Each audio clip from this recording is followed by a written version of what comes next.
दोस्तों, आप सबको दशहरा के पावन पर्व की हार्दिक शुभकामनाएं। आशा करता हूं कि आपके भी ज़िंदगी में धर्म अधर्म पर विजयी हुए, अच्छाई बुराई पर जीते। इस त्यौहार पर मैंने अपने विचारों को व्यक्त करते हुए कुछ लाइनें लिखी हैं, सुनिएगा। दशानन की नाभि जब चोटिल हुई, लंका में कोलाहल मचने लगा। मंदोदरी की आंखें थी सूज गई, सीता का मुखमंडल चमकने लगा। विभीषण का रघुवर ने राज तिलक किया, फिर पुष्पक विमान अयोध्या की ओर उड़ने लगा। उस दशमी के दिन धर्म को विजय हुई, दशहरा का त्यौहार मनने लगा। यदि हर वर्ष दहन होता है तो, जैसे हर वर्ष हम दशहरा के दिन रावण दहन करते हैं, यदि हर वर्ष दहन होता है तो कैसे कहते हो रावण मारा गया। त्रेता में रावण को रघुवर ने संहारा तो था, पर कलयुग का रावण है जिंदा अभी। और फिर त्रेता में रावण एक ही तो था, पर आज रावण है बसता सबके अंदर सभी। कलकत्ता के उस अस्पताल में थी जब वह घिनौनी घटना घटी, जब वह अबला थी चीखी किसी ने सुना भी नहीं। चीखते चीखते उस अबला ने दम तोड़ दिया, वह रावण ही था जिसका दिल पिघला नहीं।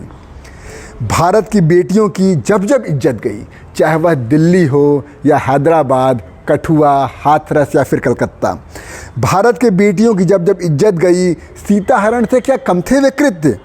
शर्म के मारे झुक जाते होंगे रावण के भी सर, देखकर ये घिनौने दृश्य।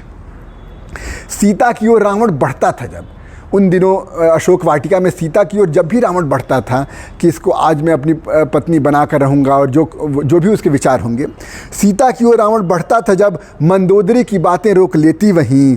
बिन इजाज़त के सीता को छूना नहीं, मंदोदरी कहती थी, बिन इजाज़त के सीता को छूना नहीं। हे दशानन, यह तुमको शोभा देता नहीं। आज रावण है जिंदा, हर तरफ रावण जिंदा दिख रहे हैं। आज रावण है जिंदा, पर मंदोदरी दिखती नहीं, जो रावण को मर्यादा याद दिलाती रही। सीता के लाज को बचाए रखा ताकि अग्नि परीक्षा पार कर ले सकी। दिल्ली हो या कलकत्ता, कठुआ या हैदराबाद, घर तो जाते होंगे ये रावण हवस मिटाने के बाद। जिन हाथों से किसी के जीवन को कलंकित किया, उन्हीं हाथों में अपने बीबी बच्चों को करते होंगे प्यार। सारी पत्नियां मंदोदरी बन जाएंगी जब, ये कल्पना है, और ये कल्पना अगर सच हो जाए तो सोचिए क्या होगा। सारी पत्नियां मंदोदरी बन जाएंगी जब, अबला फिर सबला बन जाएगी तब।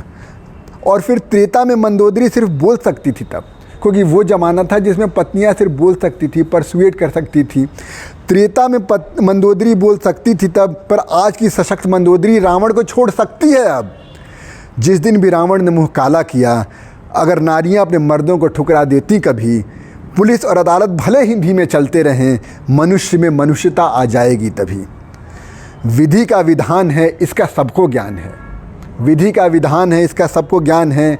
रावण का वध होगा राम के ही हाथ, पर सीता की मर्यादा के लिए चाहिए मंदोदरी का भी साथ। इसलिए कहता हूँ, उठो मंदोदरी, आगे बढ़ो।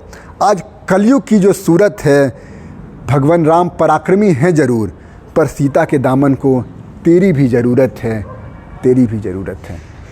दोस्तों, धन्यवाद, और इसी के साथ दशहरा की आपको एक ढेर सारी शुभकामनाएं।